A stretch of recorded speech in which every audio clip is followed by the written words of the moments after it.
от името на кмета на община Шумен да приветствам 27-те екипажа, които предстои да стартират.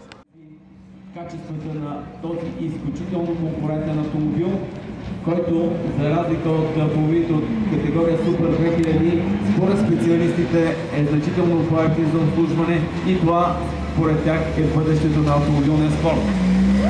Имаме възможността да наблюдаваме тази изцяло нова кола, дами и господа, именно благодарение на Global